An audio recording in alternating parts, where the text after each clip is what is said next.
ખેતી પ્રધાન દેશમાં ન્યાય મેળવવા માટે ખેડૂતોએ લડત કરવી પડે એ ખૂબ શરમજનક બાબત છે. આ જ પરિસ્થિતિ છે ગુજરાતના ખેડૂતોની.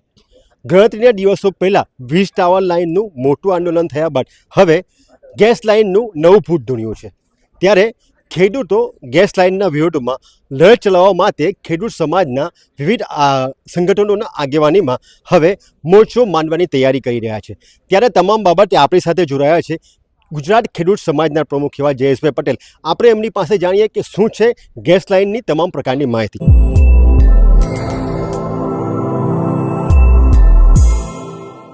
જી જયેશભાઈ, શું છે ગેસ લાઇનની કામગીરી અને કઈ રીતના એનું સરકાર તરફથી જાહેરનામું છે? ટોરેન્ટ પાવરનો એક પાવર પ્લાન્ટ સુજેન એ આખા ખોલની અંદર છે અને અત્યારે લગભગ 1000 મેગાવોટનું જનરેશન કરે છે.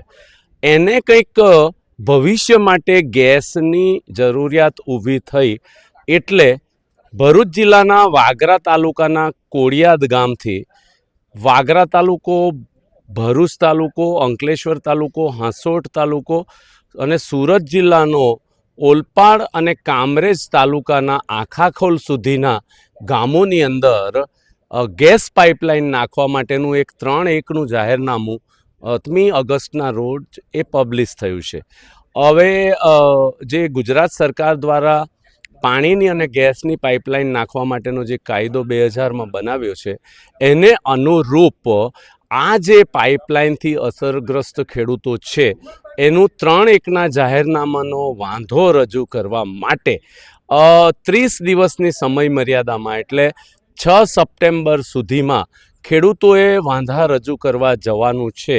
એટલે કયા પ્રકારે વાંધા રજૂ કરવા અને કયા પ્રકારે એ લાઇન બાબતમાં કાર્યવાહી કરવાની એની ચર્ચા કરવા માટે આજે અમે લોકો ભરૂચ જિલ્લાના અને સુરત જિલ્લાના ખેડૂતો અહીંયા ભેગા થયા હતા અને ખૂબ લાંબી ચર્ચાને અંતે એવું નક્કી થયું કે 31 ઓગસ્ટ 2026ના રોજ 3 એકનું જે જાહેરનામું થયું છે એના વિરુદ્ધના વાંધા રજૂ કરવા માટે તમામ અસરગ્રસ્તો સુજેન પ્લાન્ટ જે આખા કોલની અંદર છે ત્યાં અમે 11 વાગે આ વાંધા રજૂ કરવા જવાના છે એવું સર્વાનુમતે નક્કી થયું. અને આવનારા દિવસોમાં પછી કયા પ્રકારનું કાર્યવાહી કરવાની ને રણનીતિ એ પણ નક્કી થઈ છે. પણ એ વધારાનું જે છે અમે 31 ઓગસ્ટે જ્યારે વાંધો રજૂ કરવા જઈએ તે દિવસે અમે આવનારા અમારા કાર્યક્રમોની જાહેરાત કરીશું. કેટલા ગામના ખેડૂતો અને કેટલી અંદાજિત જમીન અસરગ્રસ્તો આમાં જવાની છે? લગભગ 15 મીટરનો એ આરઓયુ સંપાદન કરવાની વાત છે અને મારું એવું માનવું છે કે લગભગ 60 કિલોમીટર હશે એટલે લગભગ 90,000 સ્ક્વેર મીટર એટલે 90 હેક્ટર જમીન સંપાદન કરવાની વાત છે. ઓલરેડી સુજેનનો પાવર પ્લાન્ટ ચાલે છે અને ગેસ આધારિત પાવર પ્લાન્ટ જ છે. પણ ભવિષ્યમાં એને જે જરૂરિયાત ઊભા થવાની છે એ જરૂરિયાતને ધ્યાને લઈને આ વધારાની પાઇપલાઇન નાખવાની વાત કરે છે. એ પણ મૂળમાંથી ખોટું છે. અત્યારે જ્યારે પ્લાન્ટ કાર્યરત હોય ત્યારે નવી લાઇન નાખવા પાછળનો કોઈ તૂત બનતું નથી. આ બાબતનો પણ ખેડૂતોએ વિરોધ કર્યો છે. પાઇપલાઇન નાખવાથી ખેડૂતોને શું ગેરલાભ થશે? જમીનની બજાર કિંમત ઘટી જાય, જમીનની ફળદ્રુપતા ઘટી જાય અને એના જે પાક છે એ પાકો લગભગ 4-5 વર્ષ સુધી નિષ્ફળ થાય અને ખેડૂતોની રોજીરોટીના પણ પ્રશ્ન ઉપસ્થિત થાય એવો તકલીફ ઊભી થવાની શક્યતાઓ છે. આજની મિટિંગમાં શું વ્યૂહરચના નક્કી કરવામાં? ભાવ વધારે જોઈશે, સંપાદન કરવા દેવું છે કે ગેસ લાઇન નથી નાખવા દેવી? અમે એક કોમ્પ્રેહેન્સિવ એટલે સમગ્ર બાબતોનો અભ્યાસ કરીને એવી ખેડૂતો તરફથી પણ સુઝાવ આવ્યો કે અત્યારે જ્યારે એનર્જી સેક્ટર આખું રિન્યુએબલ એનર્જી તરફ શિફ્ટ થઈ રહ્યું છે ત્યારે એટલે પાવર અને વિન્ડ જનરેશન ઉપર જ્યારે થઈ રહ્યું છે ત્યારે અને 155 ગીગાવોટથી વધારે ગીગાવોટ પાવર રિન્યુએબલ એનર્જી અહીંયા જનરેટ થવાની છે ત્યારે આ જે ગેસ બેઝ પાવર પ્લાન્ટ છે એનું શું ભવિષ્ય રહેવાનું છે એવી પણ એક ચર્ચા કરવામાં આવી અને એ પ્રકારની વાત પણ અમારા વાંધામાં અમે રજૂ કરવા જઈ રહ્યા છીએ. આપણી સાથે છે શેખભાઈ કે જેઓ પર્યાવરણવાદી છે. એમની પાસે આપણે ટેકનિકલ થોડીક માહિતી લઈએ કે ગેસ પાઇપલાઇનથી ખેડૂતોને શું નુકસાન છે અને પર્યાવરણને કઈ રીતના નુકસાની થાય? જી શેખભાઈ. પહેલાં તો ગેસ બહુ મોંઘો થઈ રહ્યો છે. આંતરરાષ્ટ્રીય ઇમ્પોર્ટેડ ગેસના ભાવ એટલા બધા વધારે છે કે પાવર પ્લાન્ટ ચાલતા નથી.